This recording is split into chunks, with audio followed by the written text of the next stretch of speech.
Our final session today is about yoga and peak performance. We've got an amazing panel here of people who work with athletes, who are athletes, and work within the yoga, obviously, sphere. So I'm going to let each panel introduce themselves, what their name is and where they're from.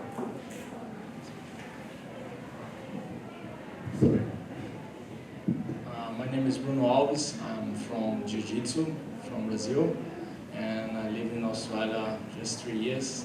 And I have a pleasure to meet Nigel, and I'm now use the yoga, for myself, as I implement of my training. And the yoga is part of our program for Jiu-Jitsu and all my students as well. Thank you. Thanks, Bruno. Hi, everyone. I'm Kristie Clark. My background is I'm a Canadian. I was a rhythmic gymnast competing for the Canadian national team for 7 years, and then luckily found yoga, well, maybe a little too late, but helped with my transition out of that, my professional career as a gymnast, and then started to move into teaching. And I've been running here in Australia. I work for Power Living, and I run all of the teacher trainings and the retreats. I've been doing that for the last 4 years, so I'll be sharing with you guys based on from my years as both living as an athlete and then teaching to athletes as well. Sorry, Bruno. Hi, I'm Jody Peterson. I own a Bikram yoga school. I'm racing out of here at 5 o'clock because we're celebrating our 17th birthday there tonight. We have a party, and I've been practicing Bikram yoga for almost 20 years. And I was sitting in the car park just before, looking out at the waves, and I just felt so privileged to be here for the inaugural International Yoga Day, because yoga has given me everything in my life, and I'm sure some people would elbow me out of the way, but I would think that I'm one of the biggest fans of yoga. Hi, congratulations on 17 years. Yeah, I've been doing yoga since I was a kid. My mum was one of the first yoga teachers in Australia. I combined it with sport in the way that I competed semi-professionally in triathlons and Ironman events in my teens, and I basically burned myself out like 21, 22, and it sort of sent me down the yoga path and all those existential questions of who am I and how do you achieve balance and what am I here for and all that sort of stuff. In my journeys, I've worked with the Olympic swim team. So I specifically worked with Thorpe for 4 or 5 years before Athens, travelled around with those guys and worked as a mind-body coach. And then I worked with the Pro Surf Tour, so I was contracted to Rip Curl, worked as a mind-body coach, and then I had individual surfers hire me to travel around the world and in exotic locations and go surfing and teach yoga. It's horrible. Yeah, so that's my kind of background with the sports stuff. So the format basically will be, we've got 4 questions. I'm going to ask them 4 questions, and each person is going to answer. And at the end of that, we'll be taking questions from the audience. So get your questions ready. So my first question of the evening is, is a very open one. What are the most profound benefits of yoga as it relates to training for peak athletes to reach their peak level of performance? I believe yoga is a complement for any sport. As a fighter, everyone think about we are too much energy, we are aggressive, but the yoga bring for us a bit of calm, a bit of be calm under the pressure. We have a lot there in Jiu-Jitsu, times that you have to be calm, you have to control your breathing, you have to try to find ways to escape the situations that you think would be impossible. And then when we are on the practice of yoga, we see a lot of that moments that Nigel put us to hold for 5 minutes and say try to find that calm, try to find that balance, And I found on the yoga my best performance for flexibility. I was thinking I'll be a flexible, but when I start doing yoga, I have a lot of weakness, and that we discover through the yoga. And my students, they had a lot of benefits to the yoga, I see how they improve. I see like the way they bring the yoga for the jiu-jitsu, and I see the calm when they are training, and that's really beneficial for us that are athletes, higher level. We need that balance, and we are finding that balance in the yoga. Thank you, Nigel. It's wonderful, Bruno. Thank you. Well, from my experience, especially, what I really have focused on, and I've worked with many athletes since I was competing myself as a gymnast, and actually one of the biggest things that I focus on is looking at the question of why we do what we do as an athlete.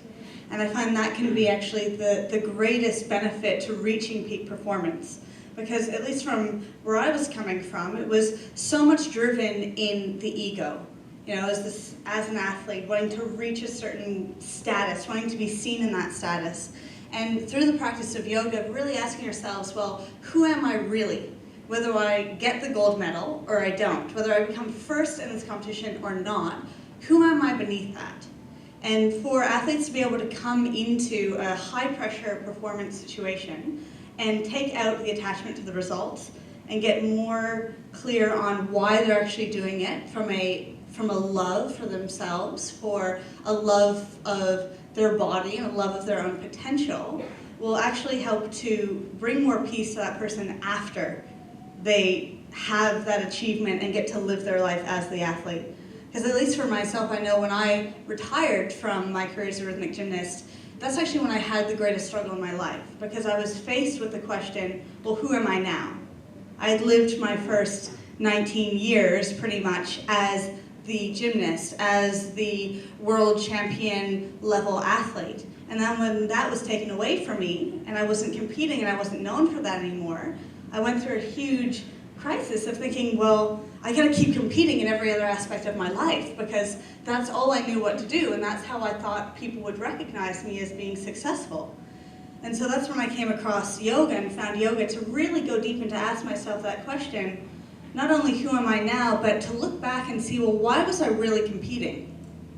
Where was that coming from? Was it coming from a place of to be seen, to be acknowledged?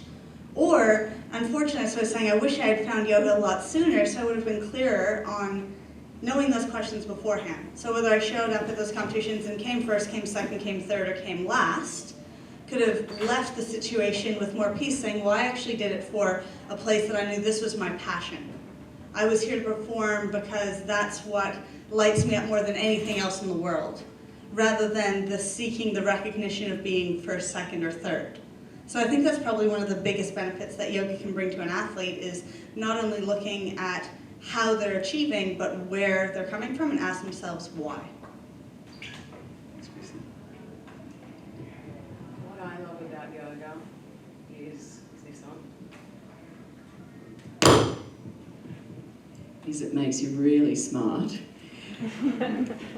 When you do yoga, it's just you, there's no distractions, you don't need any running shoes, you don't need a tennis racket, there's no weight training, no skipping, no running, and most athletes have something that when they're training or when they're playing a football game or something, there's always something to do and outside influences and outside distractions, but when you do yoga, it's just you, and you touched on that, Kristie, as well. It's just learning about who you are and learning how to go within. And I know that high-level athletes have a skill about learning how to focus and concentrate, and even in the first State of Origin game, whenever that was a few weeks ago, they went into the Blues training room in the halftime, and Laurie Daly was saying to the team, what I need you to do is to absolutely focus for the next 40 minutes. We can win this game if you just focus for the next 40 minutes. And they lost by 1 point. But yoga does teach you about focus and concentration, but it's when the going gets tough, like, can you really focus for 40 minutes? Or any sport that you do, it comes down to being able to hold your concentration. It comes down to be willing when it gets tough out there on the tennis court, that rather than give up. I know Andy Murray speaks about it as well, that there's times that he has wanted to just give up, and he has given up. And yoga just teaches you how to maintain this strength, how to maintain this internal focus, that you don't give up, you keep going, you just fight for it, you fight for it to the end. If that's what you want, you learn through yoga how to really fight for what you want. Thanks, Jody. Speaking of focus, what was the question? What are the most profound benefits of yoga as it relates to training for peak athletes to reach their peak level of performance? It's a pretty open question. I see everyone as pure potential. I think from a yoga model, we see when you come to the centre that we are in our pure potential. We just have to remove the obstacles and interferences out of the way. And when you connect to your natural attributes, your natural gifts and talents, then everyone is a world champion. There is no competition. When you're living from that natural order and express yourself naturally in the world, whatever they are, they bring great benefit to the community and the people around you. And when you're working with athletes like that are at the top of their game, I'm not going to make them a better swimmer, I'm not going to make them a better surfer. All I do is keep the field clear. They've already done years and years of repetition, the genetics are there, everything's in place. But what can happen is then the mind chatter can come in, or if they can get imbalances in the body, or the nervous system can be imbalanced. So largely what I was employed to do through yoga was to remove the obstacles and the interference to the potential that's already there. And when someone's in flow with their potential, when those guys are in flow with their potential, then they win world championships and they win Olympic gold medals. And it's the same for all of us. When we're in flow and we're connected to our unique gifts and talents, then we do amazing things in the world. And all yoga does is it removes the obstacles in the body, in the nervous system, in the conscious mind, and then the unconscious mind, which drives everything. And really, if you want to change your life, if you want to move towards your full potential, you have to access the unconscious. Because that's where everything arises from. That's where we're perceiving the world. Whatever you pay attention to, that's what you get. The thing with these athletes is that their attention is on winning that's been trained in. They're either lucky to have that, or they've learnt to take on that particular information or patterning. So all I do is just reinforce it. And it's the same for all of us. It's no real difference. Thanks, Mike. That's wonderful. Next question. We'll come back to you, Bruno. Keep ready. It's kind of touching on what everyone just mentioned as well. It was such a broad question, so we'll go into a bit more detail. Yoga is not just physical, and the practice brings with it not just increased flexibility, but also an internal gaze that allows us to look deep within ourselves and encourages self-development. How do the more internal aspects of yoga, like meditation and pranayama, breathing exercises, fit into training athletes for peak performance? I think the mental part is, as everyone was talking about here, is one of the important and the greatest part of the yoga, because I think our body, what our mind think we can achieve, I think everyone is the same here, you have the same muscles, you have the same, flexibility, but I think the mind can make things that you think are impossible, become possible, and I'm an example of that, not just as an athlete, as a world champion. Okay, you can be a world champion, but the power of my mind is for anything that I do in life, and the yoga has helped me, find that even better, because if I'm gonna do business, if I'm gonna open one school, I have that power, that mindset that think about if things gonna go alright, tough times gonna come, hard times, as you have on your practice, you are stretching like you are feeling I'm gonna give up, I'm gonna go down, but you're always looking forward, you're always looking, I can do it, I can hold a bit more, I think that's the mental part of the yoga that is beneficial for anyone, any sport, any. Great, so finding mental strength. Thank you, Bruno. So kind of what I was touching on before really goes with this question. I know it's kind of looking back even in my own experience, I would remember when I would get ready to go on and compete and I'd be standing there. I was a rhythmic gymnast, so we wore all those nice flashy little outfits with sequins and ribbons and hoops and balls and everything like that. So I was standing backstage, you would say, getting ready to go on, and what the preparation often we would do is I would stand literally up on my toes as high as I could, facing directly at a wall, and just notice my breath. So it was kind of like the beginning of my yoga practice and pranayama practice before I even really knew it. And at that time, I could detect my energy kind of was going to dictate how I was going to perform it on the carpet. And so I could tell how nervous, how balanced, how at peace I was within myself, or how much doubt I had.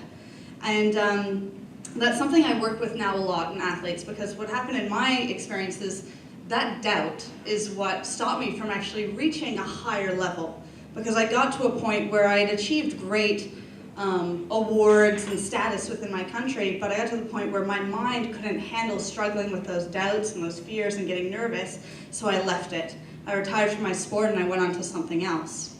But now what I focus on a lot in working with athletes, or pretty much anybody, because especially like what Mark was saying, this relates to whatever it is you do in your life. Peak performance is just living to your potential and living your most happy and fulfilled self. And so what it really comes down to in yoga is recognizing patterns. It's probably one of the most important things.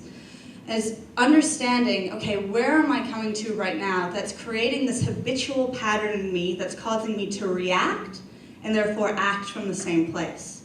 Like for me, I would react in a way of doubting myself, having an internal dialogue that I wasn't conscious of that was saying, I'm a failure, I'm not going to do it, even though I knew in my body and deep in my soul I had the potential to do it. But it's recognizing these patterns, understanding where the pattern is coming from, and then yoga is about practice. It's this constant practice of recognizing that and then retraining ourselves to operate in a new way. Doesn't mean we have to change ourselves, doesn't mean there's something wrong with us, but that's something that relates completely to how we can change our performance from how we constantly do it and show up day to day to creating a new way. So especially when you look at athletes, like we were saying, is they're so well trained and we have all of that peak ability in our bodies. Every single muscle knows what to do. You know exactly where you need to place yourself in the right position, whether you're a rugby player, whether you're a hockey player or a gymnast. It's just getting into that place where you are not riddled with doubt, which is what we call shamshaya in yoga, right? That doubt and that reaction gets triggered to where we can then stop ourselves from living in that flow state. So that's pretty much the main mental benefit I would see.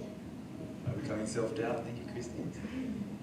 I'm not an athlete unless 20 years of yoga you become an athlete. I'm not sure, not like Bruno and Kristie here, but I feel that with yoga, well, with everyday life, we tend to, there's stress in our life, there's anxiety in our life, depression comes up. Day-to-day living has an impact on us sometimes, whether you're an athlete or not. And our minds can become muddy, stressed, worried about anything. And when you do yoga, it gives you an opportunity to start clearing away the mud and anything that's kind of messy in your mind. And I think, for athletes, it's the same thing. They're going to be dealing with stresses and strains on a day-to-day basis, and yoga just helps to clear the stress away so you can think clear, you can train clear, you can put your focus on your goals and help those goals to come to fruition when you're not coming from a stressed and worried and anxious state of mind. Managing anxiety. Thank you, Jody.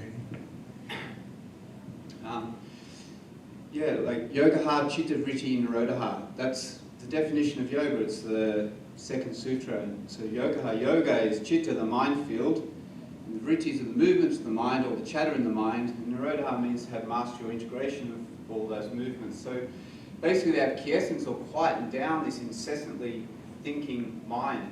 And all the other practices really are only there to serve that purpose. And if you have mastery of the mind, the purpose of that is to come into your heart. And when you come into your heart, you start to align with your truth. And so the people that do best in sport are the ones that do it from that alignment, because they're doing it out of joy, they're doing it out of a purpose, a truth for them. The other aspect of it is you will see, say, Kelly Slater, and I'll talk about surfing and swimming because they're the sports I've been involved in. But you know, he's an 11 times world champion and he's in his 40s and he's always up there every year. But one thing that he has over all the other guys is his ability, his mind strength is incredible compared to the other competitors. I mean, they all have the same equipment, they're surfing the same waves, they basically have the same skills. But what makes a difference is that ability to focus the mind. And that single-pointed focus is so incredibly important in achieving anything that you want in life. You've got to clear all the other stuff out of the way. It's basically what they call alpha entrainment. So we have these beta brainwave frequencies. That's just the way you're thinking of multiple things at the same time. So you're driving home and you're thinking about what you're cooking for dinner and what you're going on holidays next week. Alpha starts to happen when you bring it to a single point. When you do that over a consistent period of time, you keep entraining that information into your system. And then if you keep doing that, you go into those deeper theta and delta where a sports person or performance goes into what they call the zone, and everything just goes into slow motion. You know, everything, you're just in the flow, totally connected in, and everything just works. Everything just moves and flows and unifies exactly how it should do. And this is what we want to learn to do in yoga. So we want a balanced body, you know, one that's steady and comfortable. We want serene and calm breath. We want a nervous system that's balanced. We want a mind that comes to a single focus point. And then the unconscious will come forward, and that's the key. Because once the unconscious comes forward, you can start to set aside all the things that are not useful. For whatever the performance base might be, whether it be sport or the life that you want to live, you start setting that aside and start reinforcing the things that are useful, that bring you in the right direction. So the mind can be done in a number of ways, but for me that's the most important thing. Like being aligned to your heart, aligned to your truth, and then just keep entraining that what you want to create in your life. Focus in the mind. Thanks, Mark.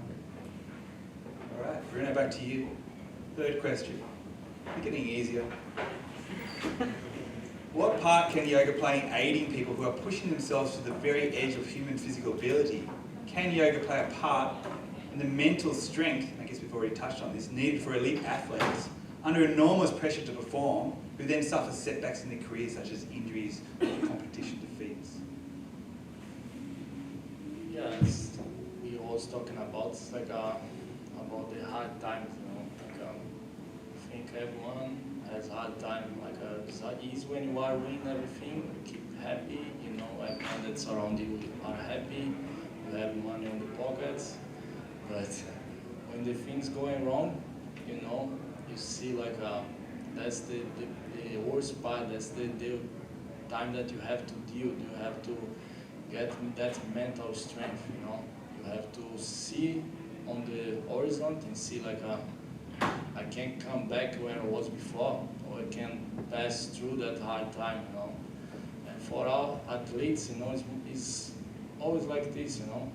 And what we try to bring for our lives is that's gonna happen in competition.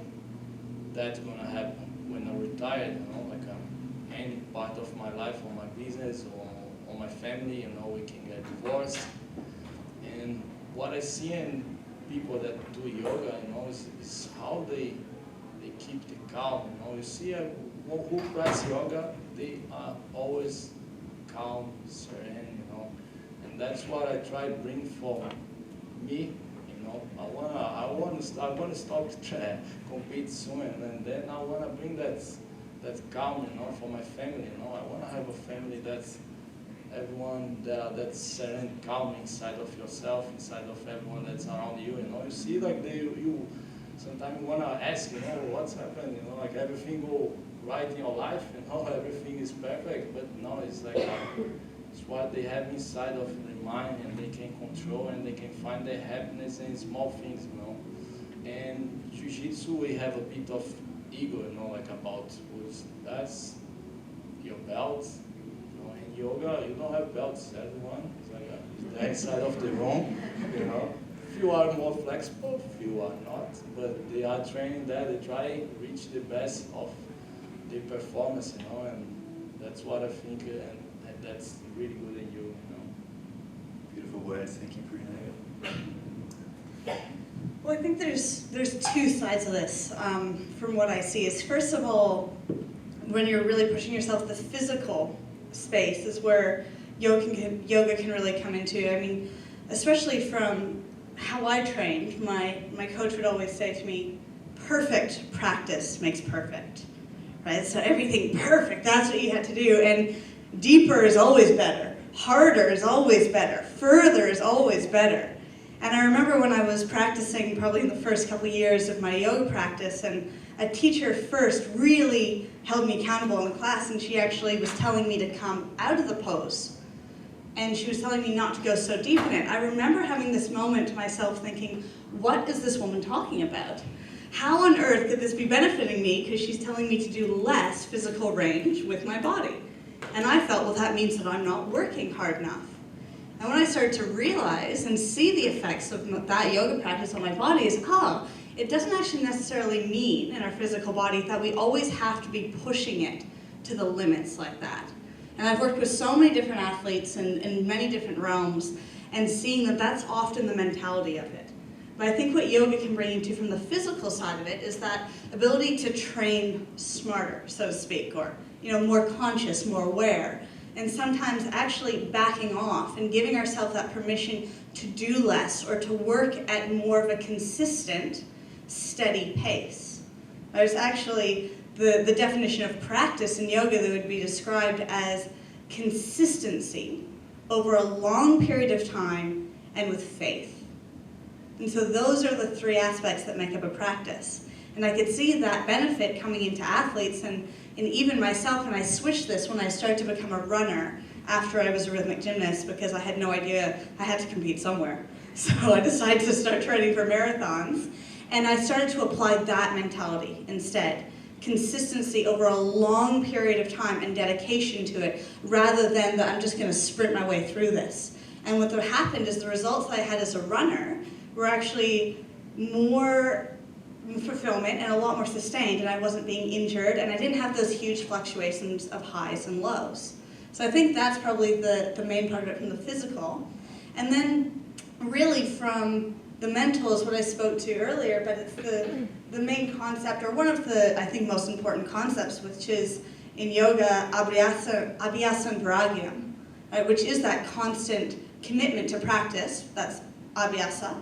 And viragyam is non-attachment to the results, right? And when an athlete's really at that peak performance, and especially when you have people that have all the eyes on you, you're showing up and you're the world champion already and you're expected to win, there can be such a huge low that happens if you don't get that #1 spot.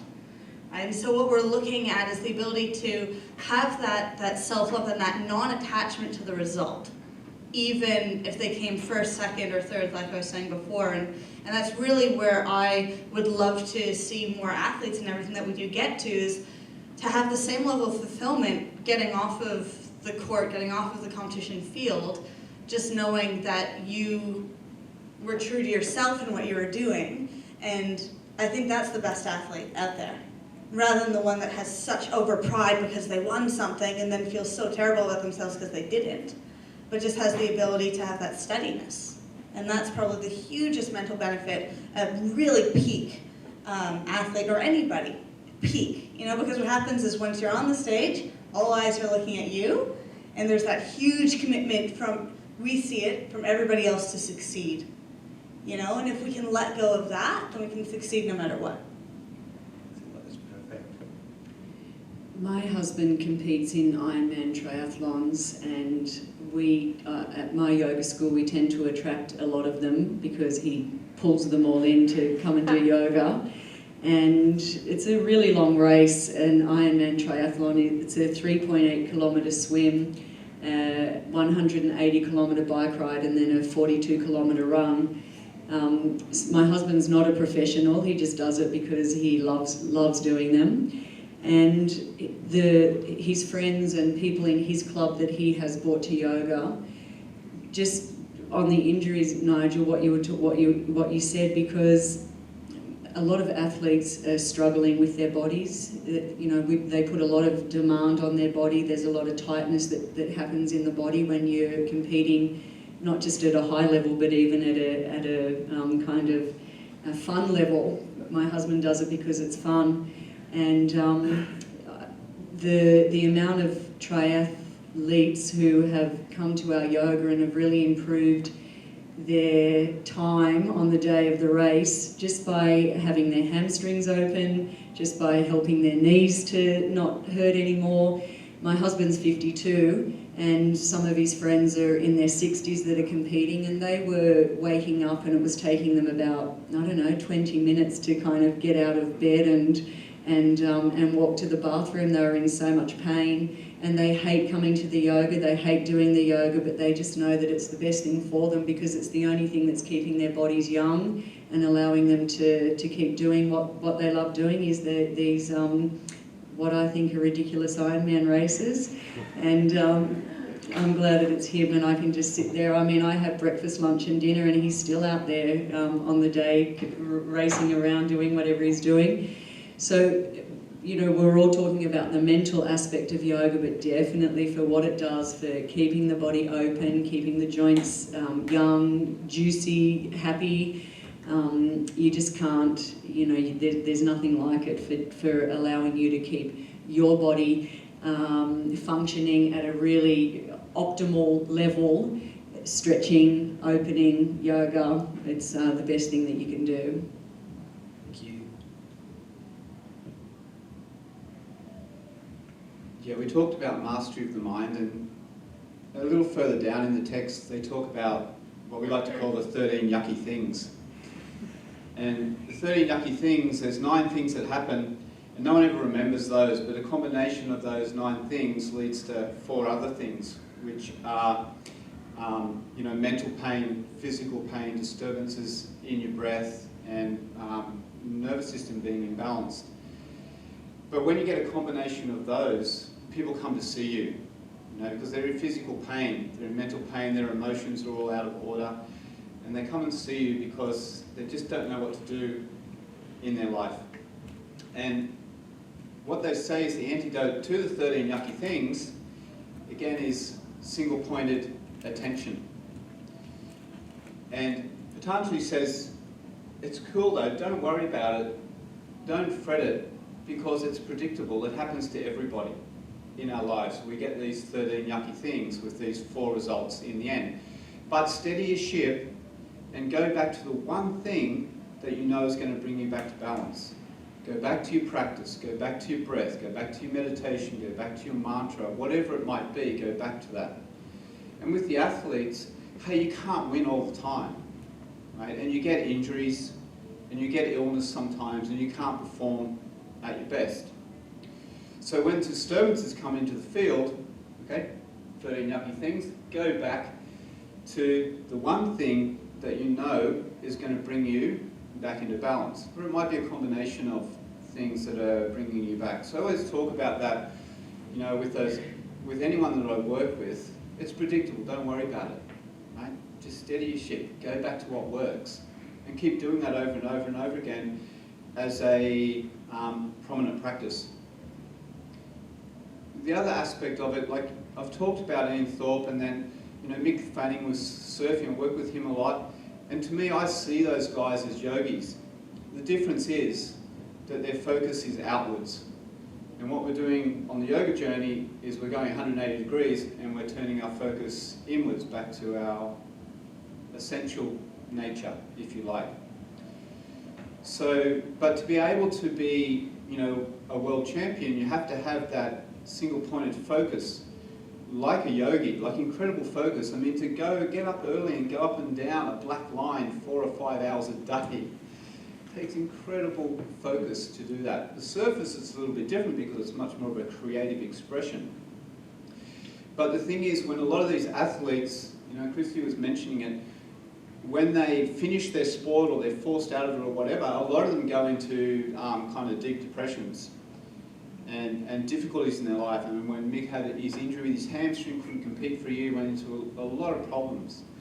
So when you focus your attention like that, that's really important. But if the attention is focused externally to yourself, and then you're basing your happiness, your sense of worth, your sense of value on something that's outside of you, then that's a risk, right? That's a big danger. Because it's impermanent, it's always going to change, it's always going to shift and move. So the key that we would try to do is come back to that single-pointed focus, turn it back into the center, come back to your essential nature, and is this who you actually want to be? Is this what you really want to do in the world? And if it's not, then let it go and move into something else. You know, and you can talk about, we can talk about Ian because it's so public, and then, you know, and coming out as gay and holding all those things back for so long and causing a massive problem. Right? But as soon as you own it, it opens up and all changes. And this happens to all of us. You know, we hold back aspects of ourselves, and it causes us a lot of suffering, a lot of difficulty, these 13 yucky things. So how do we come back to that focus, back to that point, realign ourselves as a journey inwards, connect back to that essential nature, master the mind, come to our heart, align with our truth, and then own it, live it, you know, put it out there. And then, you know, that's living life as a warrior, as a champion. That's what we want to do. Inspiring words, thank you. Final question, Bruno, you're on. And this is an easy one, so it's very open once again. What insights can you share from working on the edge of what's possible with elite athletes, or yourself, in Bruno's case, that can be taken away by the audience and integrated into their regular yoga practice? If you were to give people one insight to take away with them about what it means to become an elite athlete or use yoga in that way, that they can take into their daily yoga practice, what would it be? I think one is not enough. I think we have a lot of things, you know, like I think the body works connect, you know, I think it's mind, body, soul, you know, like and I believe like when you get that connection, you know, like everything becomes easy, you know, even goals that you think is really high, you know, like be a world champion, you know, whatever your goal, when you can connect that, you know, and usually that connection comes from simple things, you know, maybe it's one yoga practice, maybe one jiu-jitsu, you know. A lot of people find like a simple things, you know, that connection that can bring you to get excellence in anything, you know. For myself, I found the jiu-jitsu, you know, since I was young, I found the jiu-jitsu, that connection, you know, that I could achieve anything in life with the jiu-jitsu on my side, you know. After start yoga, you know, as jiu-jitsu start like energy, you know, every time movements, the yoga brought me, you know, the other side, you know, the calm, you know, the mental thing, and I think you can find on the yoga as well, you know. I think the best thing I see in yoga as well is like how people like the age pass and you're still able to do a lot of things that most of the people outside here they cannot do, you know, simple things like squat down to get a paper, and how even take your kid, you know, and you start feel your back, you know. I think the yoga gonna bring the best like a version of yourself, you know, like if you can manage, you know, do things in from now until you have 6, 7 years old, I think that's the amazing thing about being able to practice yoga and have a life, forever young. Thanks, Bruno. I think it's actually where I started is kind of, for me, what it boils down to if I were to have to pin it on one thing. and that's just really clear in any situation, whatever you're doing, is understanding the why. Understanding the why am I doing this, and that will determine how much you love the outcome, no matter what. I mean, even just, I was working this year, actually, I was running some workshops for athletes, and I got tons of CrossFit practitioners coming to it, and really competitive and loving what they're doing.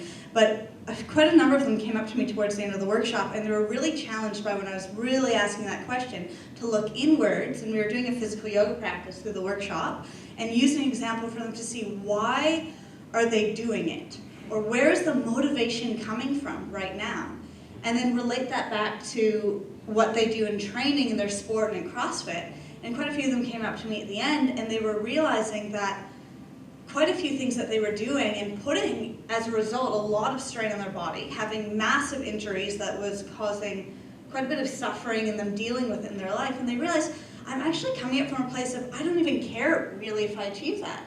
And that was the aha moment for a lot of them. They're like, I'm just doing it because some part of me decided I'm going to do this. And they weren't actually really clear after all these months and months and months of doing it, why am I doing it? Why am I still pushing myself to this level and making it so hard? And they started to see the potential of, oh my God, I can go back and maybe choose not to do that thing that I know is going to cause me pain. And just by having that, it gave them joy back into their sport, their athletics. Because they understood, okay, then I know why I'm doing it or why I'm not doing it.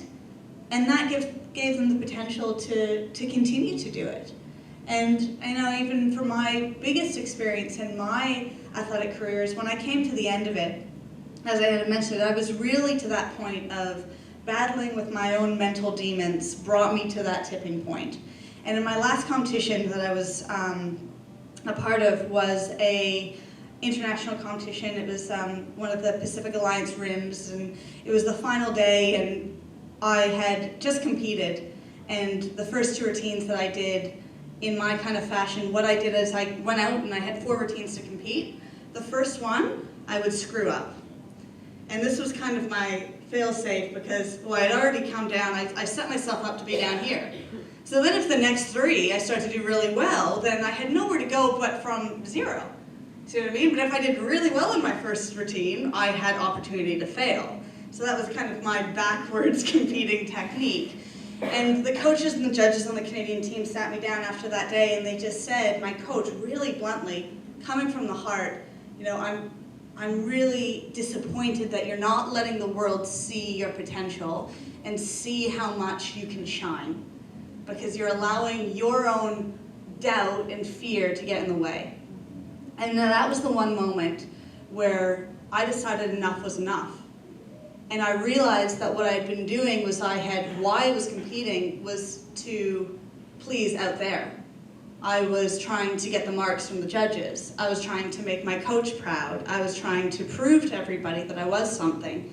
But I had this battle, I didn't believe in myself. And so finally in that moment, I just said, screw it.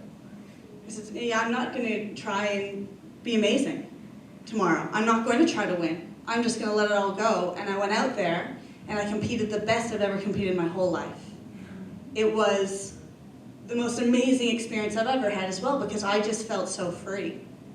And after that, I kind of threw in the towel at the end of that season and walked on to something else. But it gave me that real potent understanding of, it's because the why I wasn't aligned with. So that's just, I think, no matter what you do, understanding that could be gold beyond the medal. Thank you.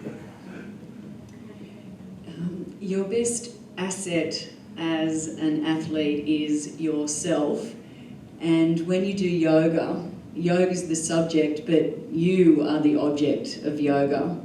So in my belief, the ultimate goal of yoga is self-realization. And the Bhagavad Gita, which is an old ancient Hindu scripture, says that yoga is the study of the self, through the self, to the self. And if you are your best asset, and yoga, you are studying you, capital S, self, you learn. Do I have the right people around me? Am I eating the right food? Am I not eating the right food? Like, you committed to studying yourself every time you get on the mat to do your yoga class. Am I training as hard as I could? Do I need to back off a little bit? You learn everything that you need about yourself and what fulfills you in your life just by keeping going with your yoga practice and doing it regularly, though, because in my opinion, if you kind of dabble a little bit in yoga and you do it perhaps, I don't know, once a week, does once a week help? Maybe, for sure. It will help in a little way. Once a fortnight, I don't think is really going to give much benefit. Of course it will for the body and a little bit for the mind, but I believe as an athlete, if you have a regular yoga practice and it's the study of yourself, you will learn everything that you need to know about you and your life, your health, your fulfillment, your training regime. It's all there because you're taking that time just to look within. And I know I keep saying it, but study yourself. A lot of talk about discovering yourself. Mark, what have you got to add?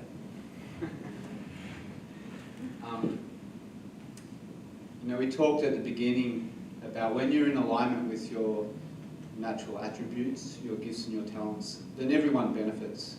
Your community benefits, your family benefits, your workplace, and if it's your path, you can extend that out globally.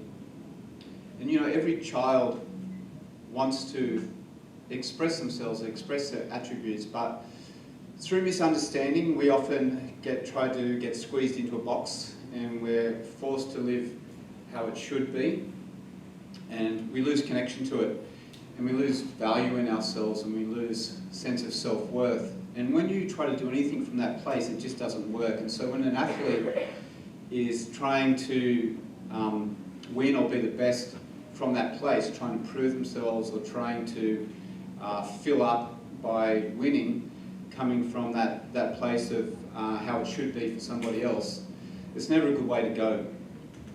But when we do align with that and we start to take it into the world, then whether it's sport or whatever it is, it becomes a spiritual practice. It might sound weird to say that, but it essentially is. It just comes from a deep place of knowing and it being right and fulfilling.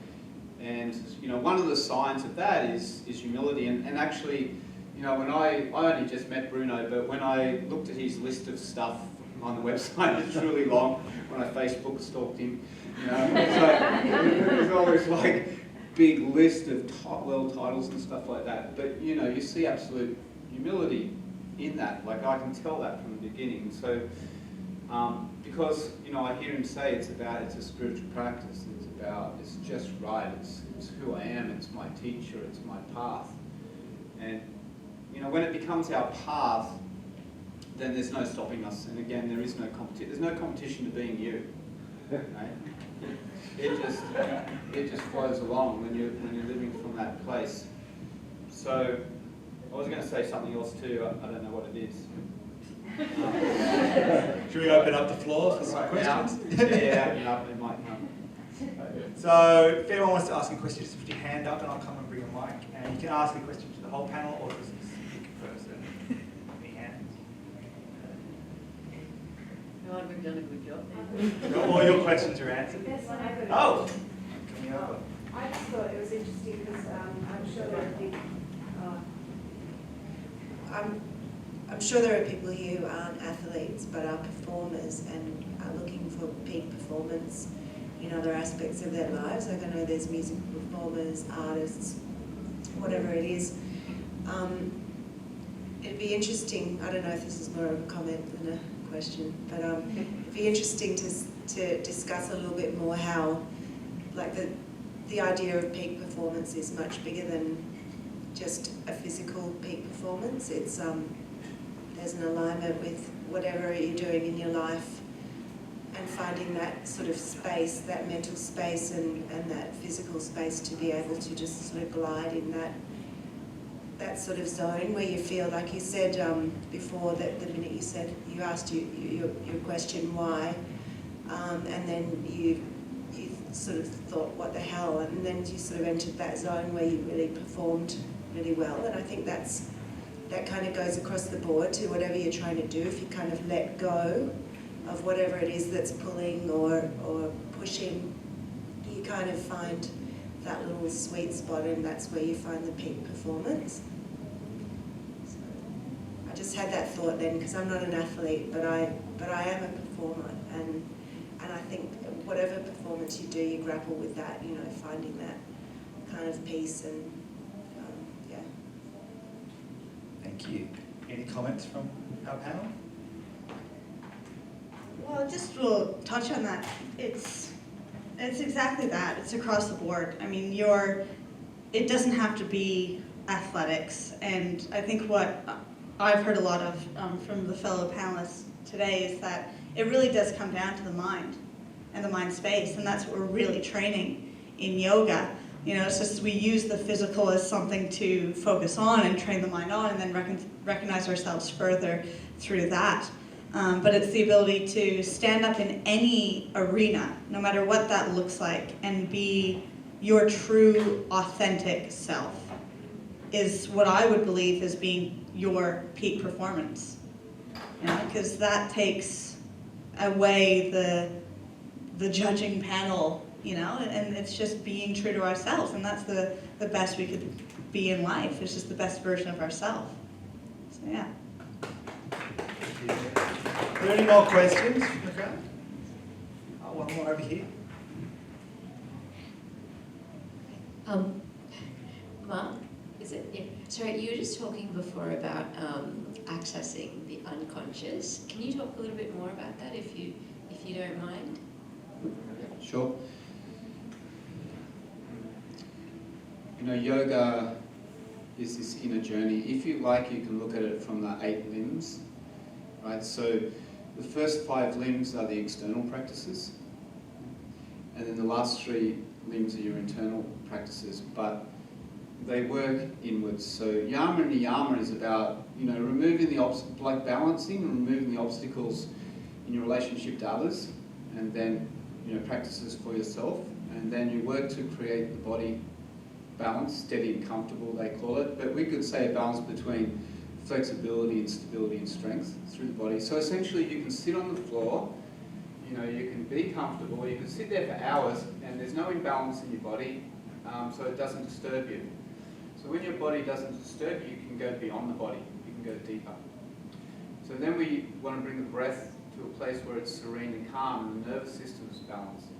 So when our nervous system is balanced and the breath is calm, it doesn't disturb us and we can go deeper, we can move beyond it. And then normally our mind's always busy, busy, busy.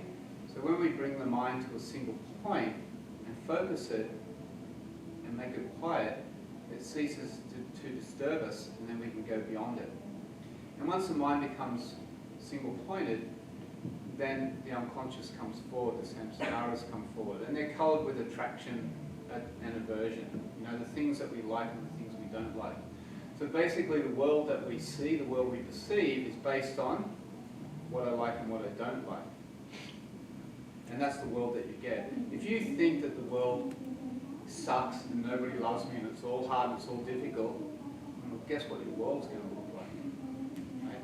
Whatever is in the unconscious is going to get 100% match on the outside, 100%. So if you want to change the outside, you have to access the unconscious. And that's kind of how yoga works systematically to that place. And so, like, it's important to do some posture work, but it's only a small part. It's an important part, but it's only a small part, and it's only useful if it takes you to that unconscious, that accessing. Because yoga is a methodology or a system. And like any system, if you only do a part of the system, then you don't get the goodies. It doesn't work. You might have a fancy red sports car. It's nice to sit in and look at all the things. If it's got no engine, it's useless. Right? So it's the same in yoga. Do all the asana stuff, but if you don't do it as part of a system towards accessing the unconscious, it's useless in my opinion. The other way you can look at it is, we're just a big energetic system, right? Electromagnetic system. I was talking about this morning, and science backs that up. And that our nervous system is a conductor for that energy, and when energy flows through that regularly, that flows create a magnetic force, and a magnetic force holds information. So like a credit card, that little strip holds information. It's magnetic, so you put it through a machine and it reads information. So basically, our magnetic field, it picks up our dominant experiences, our dominant early relationships. And for a lot of us, those experiences were not so optimal. So we pick that information up. So then we have to learn to put new information in. Like take that out and put new information in. And the way that we do it is through practice, but it's also really important to have good company somehow. So you need to put yourself in a position where the dominant reality is about expansion, openness, love, nurturing, support, being bigger, supporting you and being the person that you want to be. Yeah? So eventually that just becomes the dominant reality. So well-being starts to become ordinary. But we have to do the practice in the way of accessing, balance all the levels and access the unconscious, because that's where the true change begins to happen. And doing it with the athletes, that's already in place. But sometimes because of media pressures and the pressure of the country on them, like to keep breaking world records or do whatever, or create a concerto, or perform without missing a single note, or your next art exhibition or your next album or whatever it might be. Sometimes we lose that natural order, and other things new information goes in that is a distortion against the natural order of who you are. Yeah? So create good company, do the practices, and come back into the natural order, but you have to access the unconscious. Lovely talk on transformation. Thank you, Mark. One more question? Has anyone got one more question? Okay, I think we're going to wrap it up. Then it's getting quite late. Let's give a big thank you to our panel.